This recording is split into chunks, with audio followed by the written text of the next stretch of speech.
Alif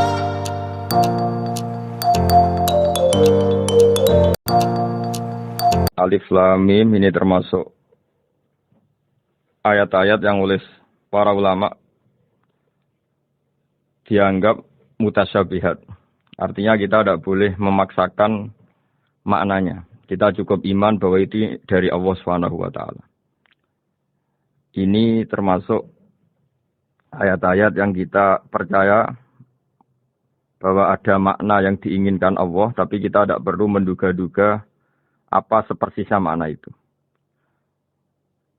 Dzalikal kitab la raiba fih, kitab ini tidak ada yang diragukan. Hudal lil muttaqin, petunjuk bagi mereka yang bertakwa.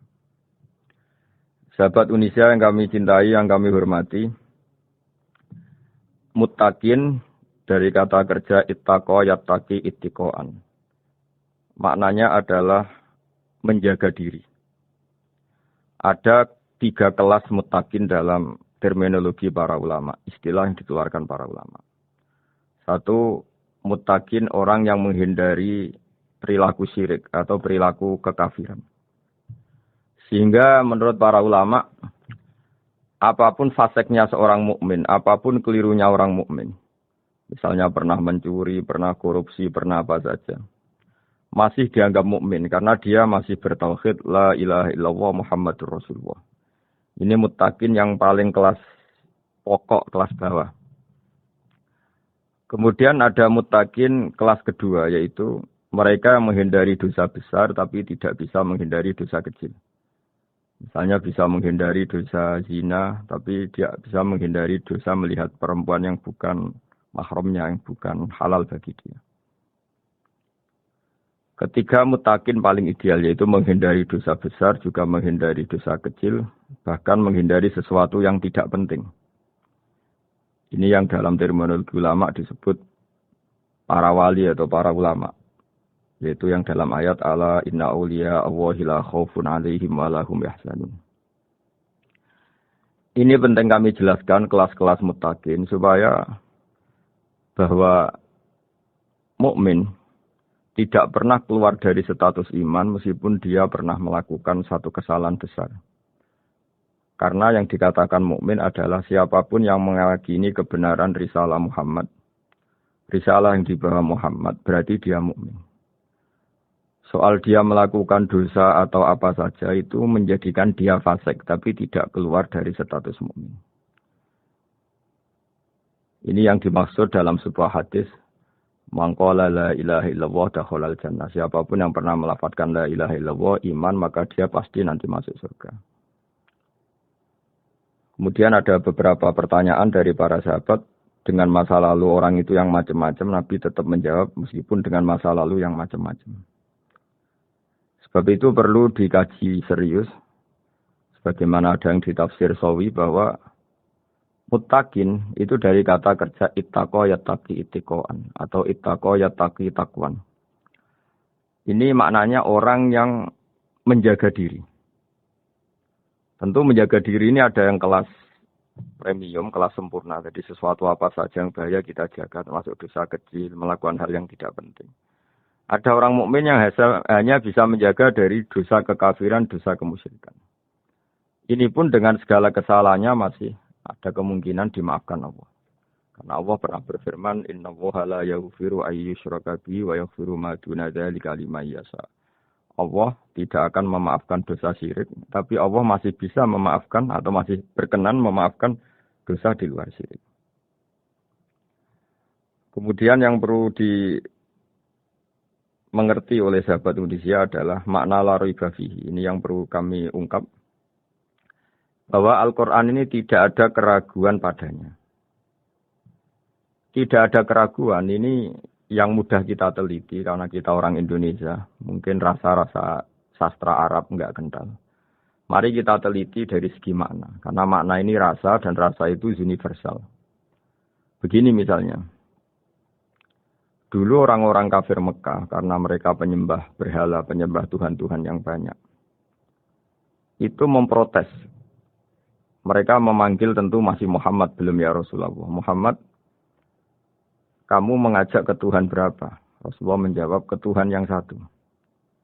Lalu mereka bertanya, Muhammad urusan kita ini banyak, problem kita banyak. Tuhan banyak saja tidak bisa menyelesaikan apalagi satu Tuhan. Ini yang diceritakan dalam sebagian ayat disebut Aja'alal alihata ilaha wahida inna hadza lasyai'un ujab. Bagaimana mungkin Tuhan itu satu? Harusnya Tuhan itu banyak karena urusan kita banyak. Lalu Rasulullah dengan bimbingan Tuhan, bimbingan Allah mendatangi mereka, kemudian Nabi menjelaskan. Tuhan itu adalah ketua kalian, Tuhan itu adalah pimpinan kalian. Bagaimana kalau Anda jadi pembantu kemudian punya majikan banyak, punya penguasa banyak, punya tuan banyak. Kemudian semua tuan-tuan Anda ini memerintahkan Anda dengan perintah yang beda-beda. Apa kalian mau punya majikan atau pimpinan yang banyak? Mereka menjawab tidak, Muhammad. Terus mereka akhirnya sadar bahwa problem Tuhan banyak itu tentu lebih sulit, lebih problem. Karena nanti perintahnya beda-beda, keinginannya beda-beda. Mereka akhirnya tersadarkan bahwa sebaiknya atau seharusnya memang Tuhan itu satu. Jadi Rasulullah SAW menjelaskan logika bertauhid itu dengan sekian variasi, dengan sekian logika. Kemudian Nabi kedua juga menjelaskan logika kompetisi. Kata Nabi yang karena bimbingan Allah diberi satu pengertian. Andai kan Tuhan itu 2 atau 3, kemudian berebut dalam tahta aras atau tahta yang di alam raya ini. Sebagaimana lazimnya para penguasa. Maka pasti ada yang menang, ada yang kalah. Dan yang kalah tentu gak layak sebagai Tuhan. Ini yang disebut wala ala ba'duhum ala ba'd. Tentu kalau Tuhan itu banyak, mereka akan berkompetisi, akan bertarung. Dan pasti pemenangnya ya satu, karena memang layak jadi Tuhan tetap satu. Sadarlah bahwa orang-orang kafir Quraisy, orang-orang kafir saat itu sadar pentingnya bertauhid. Ketiga, Nabi juga menjelaskan tauhid secara ilmu logika. Begini para pendengar. Kalau dalam teori ilmu tauhid yang agak jelimet dijelaskan begini. Jika ada 2 Tuhan, maka alam raya ini enggak menjadi alam. Logikanya adalah 2 Tuhan ini bisa kamu katakan sama-sama kuat. Ketika sama-sama kuat kemudian ingin menciptakan langit. Yang satu ingin menciptakan bumi. Yang satu menolak menciptakan bumi misalnya. Atau yang satu ingin menciptakan langit. Yang satu menolak ingin menciptakan langit. Kemudian ternyata bumi ini terbukti wujud. Logika awam adalah yang berhasil menciptakan bumi berarti Tuhan. Yang gagal atau kudrohnya gagal, kemampuannya gagal tidak bisa menciptakan bumi, gagal menjadi Tuhan. Ini logika awam. Logika ini pun kita terima. Tapi kalau menurut logika ahli tauhid, ahli pakar-pakar logika, cara berpandangan begini. Ketika Anda mengatakan ada 2 Tuhan yang sama-sama kuat, kemudian terbukti yang satu mampu menciptakan bumi, yang satu tidak. Bahasa Anda mengatakan sama-sama kuat ini sudah batal dari awalnya. Karena terbukti bahasa Anda salah. Sama-sama kuat ternyata yang satu tidak mampu.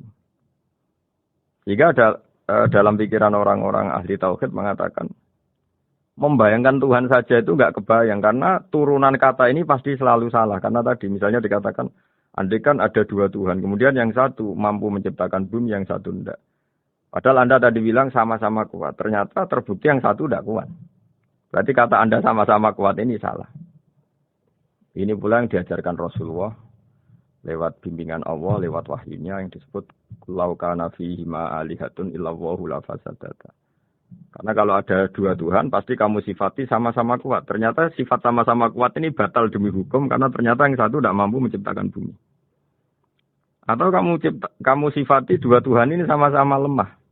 Itu tidak mungkin lagi karena ternyata bumi ini terbukti wujud. Pasti penciptanya ini zat yang sangat kuasa.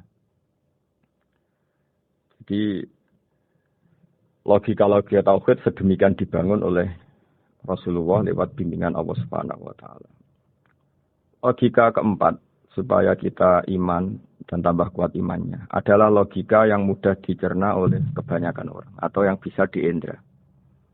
Begini misalnya dalam sebuah ayat di surat Al-Kahfi, kemudian di awal surat Al-Ahqaf, Kemudian di sebagian surat At-Tur ada penjelasan begini.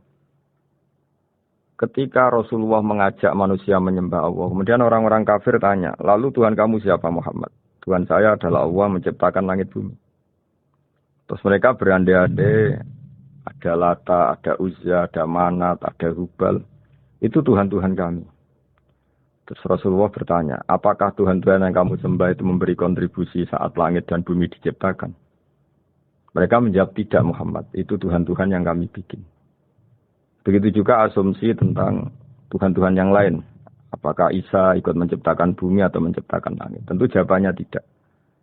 Karena Isa lahir di bumi, orang tahu tanggal lahirnya, tahu tahunnya, dan sebelum ada Isa juga sudah ada bumi. Sehingga untuk menetapkan tauhid, berkali-kali Quran tanya, Amman khalaqas samawati wal ardh? Siapa sih yang menciptakan langit bumi? Siapa sih yang menurunkan air dari langit? Siapa yang mengatur ini, itu, ini, itu? Akhirnya mereka menjawab, itu semua Allah Muhammad. Begitu juga kemungkinan setan misalnya. Setan itu fisik atau makhluk atau apa saja yang tidak kita lihat. Kemudian setan itu lewat rayuannya, lewat tipu dayanya ingin disembah. Kata Allah menjelaskan ini, Ma asyadduhum khalqas samawati wal ardi wala khalqa anfusihim. Kamu tidak perlu takut sama setan atau apalagi menuhankan setan. Setan itu tidak yang punya reputasi menciptakan langit dan bumi. Bahkan setan tidak bisa menciptakan dirinya sendiri. Ini menjadi pengetahuan bagi kita. Betapa bagi pakar-pakar tauhid, ahli tauhid. Ketika setan nyatanya diusir dari surga. Itu pun versi mereka. Versi mereka pun mengatakan seperti kita bahwa setan itu diusir dari surga. Dan dia keluar dari surga. Kalau setan itu Tuhan, tentu diusir gak mau. Karena di surga itu nikmat. Ketika setan diusir dari surga, ya keluar. Dia juga jadi makhluk yang hina-dina. Jadi dia tidak punya kekuasaan. Bahkan pada dirinya sendiri. Dipaksa keluar dari surga, ya keluar. Dipaksa menjadi ahli neraka, ya jadi ahli neraka. Dipaksa jadi apa saja, juga dia akan jadi seperti yang dipaksakan. Ini menunjukkan bahwa setan adalah tahta kudratillah, tahta qahrillah. Tahta satwatillah, bahwa setan pun dalam kendali kekuasaan. Makanya Allah mengatakan kamu tidak usah menyembah setan, tidak usah nurut sama setan. Setan itu lemah sekali. Karena faktanya dia tidak bisa memaksakan keinginannya. Ini yang oleh Allah disebut dalam firman-Nya inna kaida syaitani kana dha'ifa. Setan itu lemah sekali. Ini perlu saya sampaikan ke para pendengar Unisia bahwa bertauhid itu ada sekian logika. Logika kelima adalah logika orang awam. Awam sekali. Suatu saat ada perdebatan antara Abul Hasan al-Asy'ari. Abul Hasan al-Asy'ari ini tokoh ahli sunnah paling populer dalam ilmu logika. Dia mengatakan orang menemukan Tuhan itu harus lewat logika yang cermat.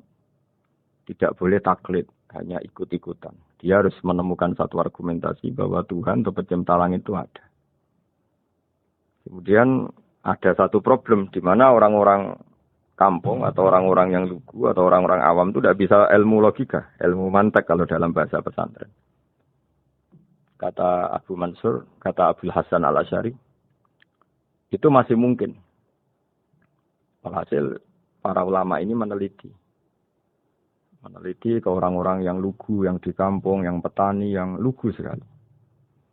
Apa yang mereka temukan? Ternyata mereka punya cara logikanya sendiri untuk menemukan Tuhan, Sang Pencipta.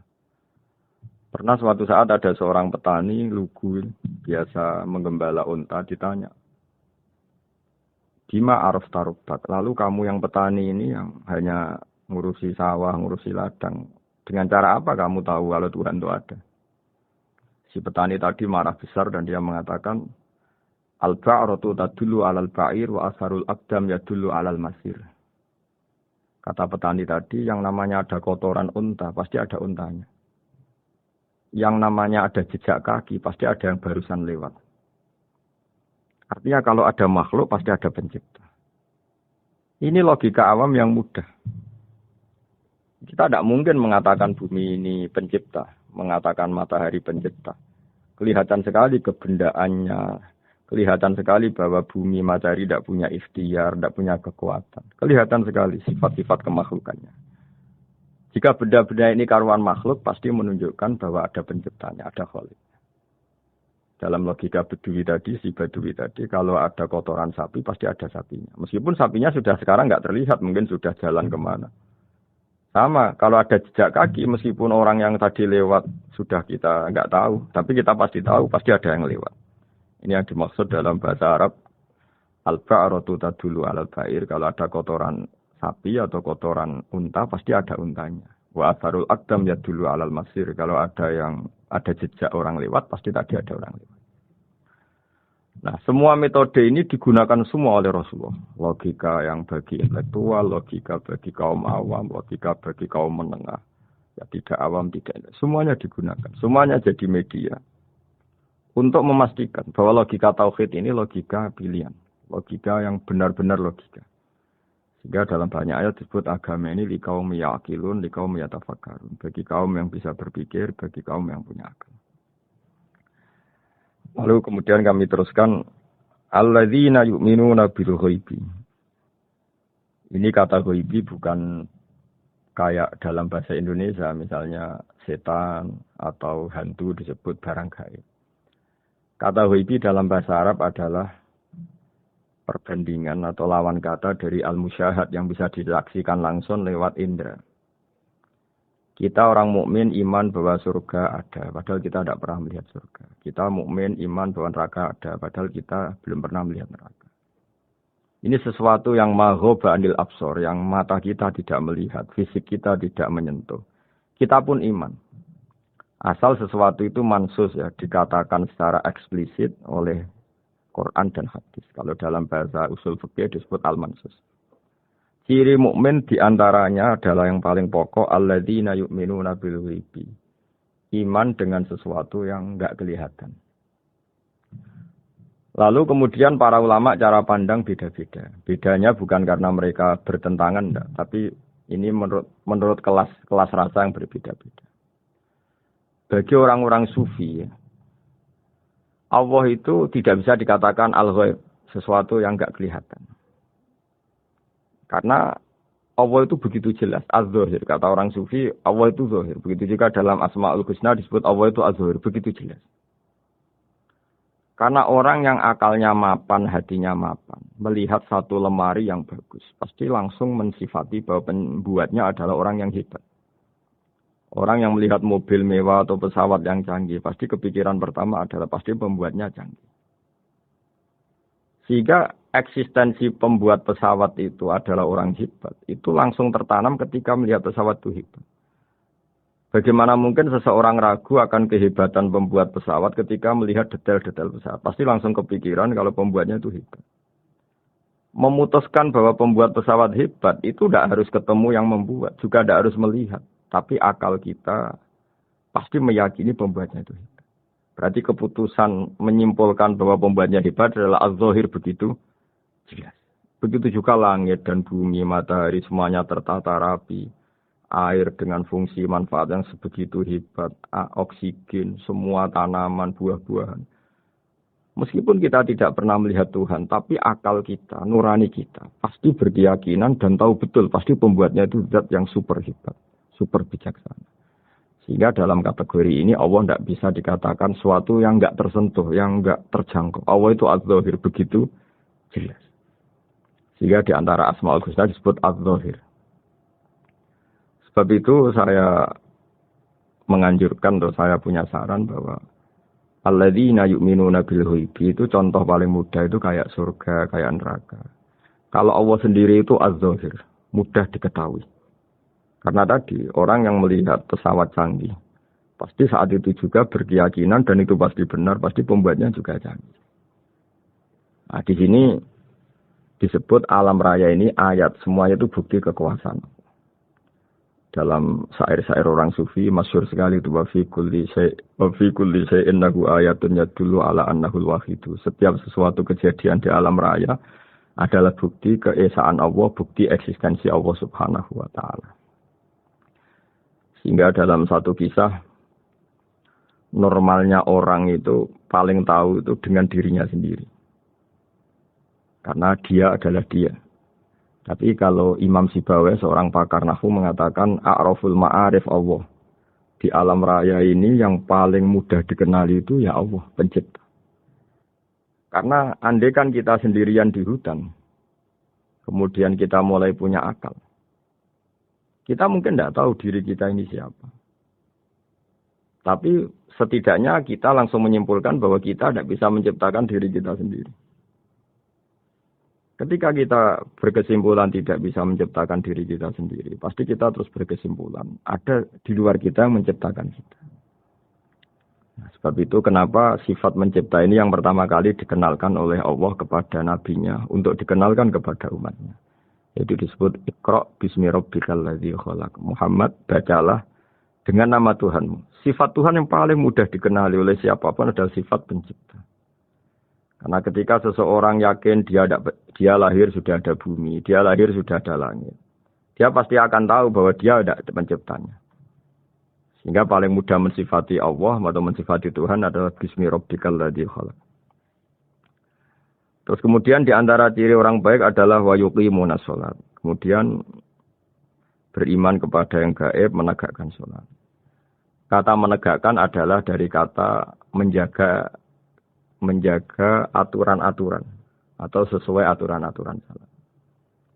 Kita tahu dalam salat ini ada beberapa syarat yang harus dipenuhi. Misalnya harus wudu, harus suci di tempat yang suci. Terus ada syarat-syarat dalam internal salat, dia harus baca Fatihah, harus tumakninah, macam-macam. Itu definisi salat. Kemudian kata berdiri juga diartikan para ulama, eksistensi sholat harus diketahui secara publik, secara sosial. Karena sesuatu itu punya eksistensi kalau jadi konsensus atau diakui oleh publik. Di sini agama mewajibkan sholat jamaah. Kata banyak ulama, jamaah itu fardu kifayah. Bahkan ada mengatakan fardu ain. Harus dijalankan orang banyak secara massal dan harus di tempat yang terbuka. Sehingga kata para ahli fikih, andaikan ada orang jamaah di dalam rumah tidak diketahui oleh banyak orang, belum mencukupi atau belum menggugurkan kewajiban jamaah. Sehingga eksistensi sholat harus diketahui secara publik. Sehingga dulu Rasulullah itu kalau sholat ya di masjid dan masjidnya terbuka. Sampai sekarang kita pun menyaksikan semua umat Islam kalau sholat di masjid yang terbuka. Sehingga dunia non-muslim pun tahu bahwa dalam Islam ada ritual, ya, ada ibadah yang bernama sholat. Hikmah kedua dengan cara terbuka seperti ini, sholat itu menjadi gak pernah rubah mulai zaman Nabi sampai kiamat. Dengan tradisi jamaah, berarti kaifiyah atau cara sholat ini permanen. Bapak kita sholat ya seperti itu, imam seperti itu, anak cucu kita akan meniru kita ya seperti itu. Sehingga gak ada varian-varian yang hanya berdasar subjektivitas musolli yang sholat. Taruh saja kita misalnya jadi seorang sufi yang baru takut sama Allah atau baru usul kalau dalam bahasa sufi. Kemudian kita sholat sendiri di rumah, mungkin dengan gaya menangis, terseduh-seduh, macam-macam. Ini tentu tidak baik sebagai standar sholat. Begitu juga ada anak atau pedagang yang kesusu atau tergesa-gesa, kemudian sholat hanya sekian, 2 menit, 1 menit. Ini juga agak baik. Meskipun itu boleh dilakukan individu-individu. Tapi kalau dalam sholat jamaah, orang harus manut imam, dan ada standarnya, misalnya tumaknina itu biqadri subhanallah, jadi ada ukurannya. Ini penting saya utarakan bahwa hikmah jamaah itu bukan sekedar dapat pahala 27 kalau sendiri, dapat pahala 1 itu enggak. Tapi ini menjaga eksistensi sholat supaya ya seperti ini terus sampai kiamat. Sehingga orang Indonesia atau orang Afrika, orang mana saja, itu ketika haji atau ketika saling berkunjung di negara lain, itu nggak akan kaget dengan cara-cara sholatnya, karena seluruh dunia kaifiyahnya caranya sama. Ini semua barokah dari jamaah. Maka Rasulullah itu nggak banyak ngendikan tentang caranya sholat, beliau hanya ngendikan shollu kama ra'aitumuni usolli. Sudahlah kamu pokoknya makmum saya, nanti caranya kamu sholat sama seperti saya seperti ini. Sehingga kata menegakkan sholat adalah bisa kita tegakkan kalau kita aparat negara ya bikin-bikin aturan supaya eksistensi sholat nggak terganggu. Kalau kita seorang kultural juga mensuasanakan sholat. Dan supaya kefiahnya atau caranya sholat ini benar kita tradisikan jamaah. Sehingga anak kecil ngikuti yang besar, yang bodoh ngikuti yang pinter dengan satu cara. Itu barokahnya jamaah. Sehingga wa yuqimuna sholat itu, sholat kita dirikan baik secara personal, dengan cara-cara tumak nina, kita suci di tempat yang suci. Maupun kita tegakkan, kita maklumatkan, kita jadikan konsensus bahwa sholat ya seperti ini. Sehingga ada khayal-khayal lagi dalam Islam. Misalnya nyuwun sewu ada aliran yang mengatakan, ya kalau Tuhan itu kan enggak bebas arah, bebas tempat. Terus dulu pernah ada orang sesat sholat sampai 4 rakaat 4 arah, alasannya Tuhan itu tanpa arah. Enggak akan terjadi seperti itu. Karena ijma'nya umat Islam, konsensus umat Islam akan menolak faham yang seperti itu. Jadi saya mohon sekali, ini pentingnya jamaah. Dengan jamaah maka caranya sholat, cara meyakini madhab kiblat dan sebagainya terjaga ila yaumil kiamah sampai hari kiamat. Terus sifatnya orang mukmin lagi wa mimma razaqnahum yunfikun, dan menafkahkan sebagian rezeki yang kami berikan. Ya ini termasuk zakat, sedekah. Jadi ada sebuah riwayat mengatakan inna fil mali haqqon. Harta itu ada haknya, yaitu zakat. Tapi ada juga saran inna fil mali haqqon siwa zakat. Di luar keharusan zakat juga ada hak-hak kita untuk memberikan sebagian rezeki kita. Taruh saja misalnya saya punya uang 10 juta. Secara nisab zakat belum sampai 1 nisab. Karena 1 nisab itu sama dengan nilai 84 gram emas. Itu kalau diuangkan, kalau 500 ribu ya sekitar 42 juta. Tapi kita sebelum punya 1 nisab pun tetap ada keharusan mengeluarkan sebagian. Yaitu tentu dalam fikih kita wajib mengeluarkan uang untuk anak kita, untuk istri kita. Itu yang wajib-wajib. Kemudian ada sosial, kita nyumbang masjid, nyumbang yatim piatu, macam-macam. Sehingga kata para ulama, ciri utama mukmin diantaranya adalah melakukan zakat. Baik zakat yang fardu maupun zakat yang sunat. Karena kata zakat itu dimaknai fardu, sebetulnya definisi para ahli fikih untuk membedakan zakat yang wajib dengan sedekah. Tapi sebetulnya zaman dulu enggak ada seperti itu. Zakat itu maknanya bersihkan harta. Sedekah dari kata sedekah bukti benarnya iman. Jadi sedekah dari kata dari kosakata sedekah yasduqu sidqon, sesuatu yang membuktikan kita loyal itu disebut sedekah. Kita nikah, mas kawin dibahasa Arabkan sedekah dari kata sedekah juga. Kita bukti iman, loyal, kita sedekah. Bukti bahwa kita teman akrab disebut sidik atau sodik. Kalau dalam bahasa Arab teman namanya juga sodik karena cara bertemanan secara benar, secara loyal. Sehingga wa mimma razaqnahum yunfikun ini ya memasukkan zakat yang dalam terminologi fikih yaitu zakat yang zakat al-wajibah atau zakat yang dengan makna lughat yaitu artinya asal membersihkan harta kita entah lewat zakat, sedekah, hadiah kepada orang-orang yang kita hormati, semuanya juga masuk dalam definisi zakat atau wa mimma razaqnahum yunfikun. Kemudian sifat terakhir dari orang muttaqin adalah walladzina yu'minuna bima unzila ilaika wa ma unzila min qablika bil akhirati hum yuqinun ulaika ala hudam mir rabbihim wa ulaika humul muflihun. Di sini diterjemah mereka yang beriman kepada kitab yang kami turunkan kepadamu dan yang diturunkan sebelum kamu. Ini kata yang diturunkan sebelum kamu penting sekali karena ciri utama Nabi adalah dia tidak pernah beda dengan Nabi sebelumnya. Karena kebenaran tauhid pasti tunggal. Nabi-nabi dulu pasti mengajarkan tauhid, hanya menyembah Allah. Enggak mungkin Nabi berikutnya kemudian bikin ajaran baru dalam tauhid. Sehingga andaikan semua kitab Injil, Taurat itu masih versi yang orisinil, pasti enggak ada yang beda dengan Quran. Karena ciri utama kebenaran adalah iman dengan Quran dan iman kepada kitab yang diturunkan sebelum Al-Quran. Wabil akhirati hum yuqinun, mereka juga yakin akan datangnya hari akhir. Itu bisa disebut yaumul ba'ats. Ketika semua kriteria itu terpenuhi baru ulaika ala hudam mir rabbihim wa ulaika humul muflihun. Mereka itulah yang berada pada petunjuk Allah dan merekalah orang-orang yang berbahagia. Para pendengar sahabat Indonesia, semoga kajian ini bermanfaat. Dan ini mulai ayat 1 sampai 5 dalam surat Al-Baqarah, yaitu surat yang dalam tartibnya mushaf nomor 2 setelah Fatihah. Jadi Kalau dalam ulumul Quran disebut ada surat yang berdasar nuzulul Quran, yaitu surat Iqra, kemudian Mudaththir. Ada urutan surat yang berdasar tartibul mushaf, yaitu yang kita punyai sekarang, yaitu Fatihah, terus Baqarah, dan seterusnya. Dan urutan-urutan ini pun sesuai petunjuk Rasulullah SAW.